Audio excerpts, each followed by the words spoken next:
আসসালামু আলাইকুম। আশা করি সবাই ভালো আছেন। এই মাসে কবুতরের বাচ্চার তুলনায় ডিমের পরিমাণ অনেকটাই বেশি। যদিও মাসের এই সময়টাতে বাচ্চার পরিমাণ বেশি থাকে, তবে এই মাসে একটু ব্যতিক্রম হয়েছে। এরপরেও আলহামদুলিল্লাহ যে বাচ্চাগুলো আছে তো যথেষ্ট পরিমাণে আছে। নিশ্চয়ই আপনারা ভিডিওটা দেখলে সেটা বুঝতে পারবেন। তো ১ম এ খাবার নিয়ে চলে আসলাম কবুতরের ঘরে। ২ দিন থেকে ঠান্ডা কিন্তু অনেকটাই বেড়েছে। আর এখানে যেহেতু সদ্য কবুতরের বাচ্চা ফুটেছে, তো অনেকগুলো ছোট বাচ্চা আছে। এজন্য সরিষার পরিমাণটা একটু বাড়িয়ে দিলাম। অনেকে আমাকে কমেন্ট করেন যে কবুতরের বাসা ঠান্ডা লাগে, কবুতরের ঠান্ডা লাগে। তো যাদের কবুতরের এই সমস্যাগুলো হয়, তারা কবুতরকে খাবারের পাশাপাশি সরিষাটা দিতে পারেন। আমি দীর্ঘদিন ধরে কবুতরকে এই সরিষা দিয়ে আসতেছি। মূলত আমি মানে গরম বলেন আর শীত বলেন, সারা বছর কবুতরকে খাবারের পাশাপাশি সরিষা দিই। এখন যে কবুতরের বাসাটা দেখতে পাচ্ছেন, এই বাসাটাতে প্রায় ২ মাস পরে কবুতর থেকে ডিম পেলাম। তো এমনটা কেন হয় সেটাই এখন আপনাদেরকে বলছি। আমার এখানে বিভিন্ন বয়সের কবুতর আছে। কারো বয়স ৫ বছর, কারো ২ বছর, কারো ১ বছর, কারো ১ মাস। তো বিভিন্ন বয়সের কবুতর আছে। এই যে বিভিন্ন বয়সের কবুতরগুলো আছে, একটানা ৬ মাস বা ১ বছর ডিম দেওয়ার পর কিছুটা সময় বিরতি নেয়। আজকে কবুতরের ঘরে ডিম বাচ্চা দেখতে এসে দেখি যে একটা কবুতরের বাচ্চা মারা গিয়েছে। তো এই বাচ্চাটা সবকিছু ঠিকঠাকই ছিল। তো বুঝতে পারলাম না যে কোন কারণের জন্য এই বাচ্চাটা মারা গেল।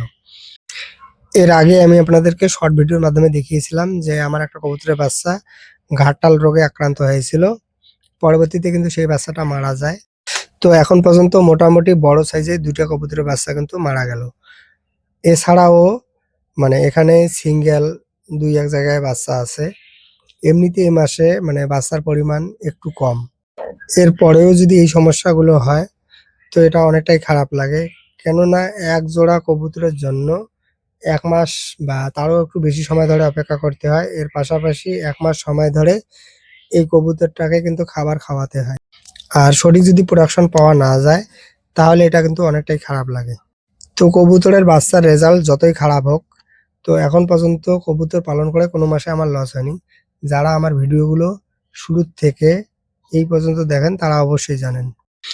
আমার জানা মতে সাধারণ খাবার দিয়ে যদি কবুতর পালন করা যায় বা ছেড়ে যদি কবুতর পালন করা যায়, তো অবশ্যই কবুতর পালন করে কবুতর থেকে লাভ হবে। তো কবুতর পালন করে তাদেরই লস হয় যারা আবদ্ধ করে কবুতর পালন করে। এর পাশাপাশি ঔষধ, ভ্যাকসিন তো বিভিন্ন খাবার দিয়ে, বিভিন্ন ওষুধপাতি দিয়ে কবুতর পালন করেন।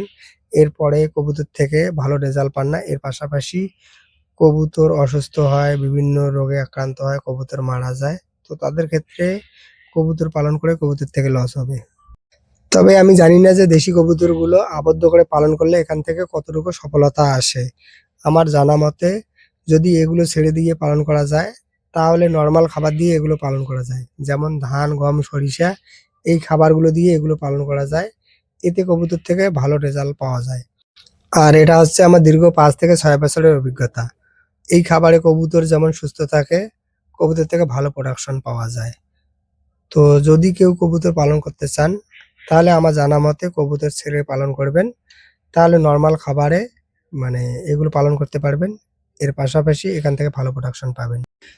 দেখুন, আমরা যে কবুতরগুলো পালন করি, শুধু কবুতর না, হাঁস, মুরগি বলেন, তো এগুলোর যে বাচ্চাগুলো আছে বা যখন বাচ্চাগুলো ফোটে, তখন কিন্তু বাচ্চাগুলোর যত্ন অনেকটাই নিতে হয়।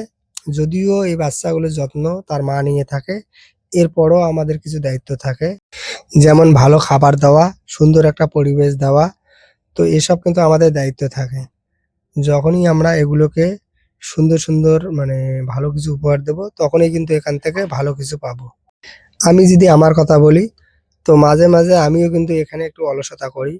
তো আপনারা দেখলেন যে এটা কিন্তু মানে পুষ মাস পড়ে গেছে। ঠান্ডা কিন্তু অনেকটাই পড়ে গেছে। আর পিছনে যে আমার লাল পর্দাটা দেখতে পাচ্ছেন, তো এটা মোটামুটি আমি ২-৩ দিন আগে লাগিয়ে দিলাম। তো এরকম অনেক কিছু ব্যাপার থাকে যেগুলো আমাদেরকে নিজের থেকে করতে হয়। আর আমি আশাবাদী খুব তাড়াতাড়ি কবুতর থেকে ভালো রেজাল্ট পাবো। কেননা আমার নতুন কবুতরগুলো ডিম দেওয়া শুরু করেছে। তো মাঝখানে যে আমি ঝুড়িগুলো লাগিয়েছি, এখানে মোটামুটি ৫ থেকে ৭ জোড়া কবুতর নতুন করে ডিম দিয়েছে। তবে ১ম বারের মতো যেহেতু কবুতরগুলো ডিম দিয়েছে, এখান থেকে ভালো রেজাল্ট পাওয়া যাবে না। তো এই পর্যন্ত অনেকগুলো কবুতরের ডিম থেকে বাচ্চা ফুটেছে। হয়তো কিছু বাচ্চা ২-১ দিনের মধ্যে ফুটবে। তো অবশ্যই আমি আপনাদেরকে মাস শেষে যেখান থেকে হিসাবটা শুরু করি, তো মাস শেষে অবশ্যই আপনাদেরকে জানিয়ে দেব যে কত জোড়া কবুতরের বাচ্চা পেলাম। আসসালামু আলাইকুম।